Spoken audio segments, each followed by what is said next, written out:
Kayak bakal kacamata ta diwandung nih barang. Kacamata piye? Ki tukang ngidel kacamata apa piye? Ngawur iki lho, Mas.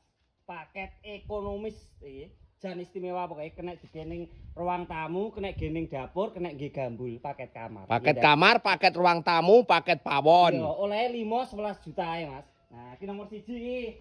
Iki macak bojomu ya toh, ben gak blaus, ben gak mentres, bundak mentres-mentres. Iki nomor 1. Ben sregep macak, nomor 1. Nomor loro nggon gambul, Mas. Wis nggih pek ya. Jajal enggak ono. Enggak ono kok. Heeh. Ambek pek. Bisa lho nek iki. Nah, iki nomor loro Mas ya. Ini nomor 3 iki Mas. Nggon klambi ya toh. Nah, kayak ini meneh. Bani ya wis aluminium kaca iki. Tikus ora mungkin cerdas nyokot. Oh iya iki lawange wis lorokan ya. Lawange ya wis ready Don. Iya lah kok mening men. Jan mening tenan iki. Iki nomor 4 oleh iki. Nah. Nggon lungguhan nggih sego dayu iki paling penting. Minimalis tenan iki trajan cocok nek omahe wong saiki ki kursine sofa ngene iki. Heeh. Bener iki.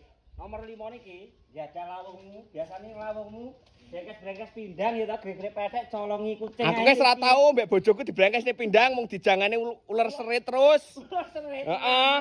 Ora dipangani tikus ya ta, mending ya kok ngene iki. Nah, Piro winge piro? 11 juta tak kei 5. Barang sak menimbane iki 11 juta. Mening-mening pisan. Aku ki wong kawak meling pesen wi ra Jawa, carane piye? Ngisore bioprofil kuwi lho Mas. Lha mbok lewet kene wis terhubung karo aku, pesen paket Mas, 5 barang 11 juta. Komplit iya. Komplit. Iya. Iki lho mbokmu leh mening-mening.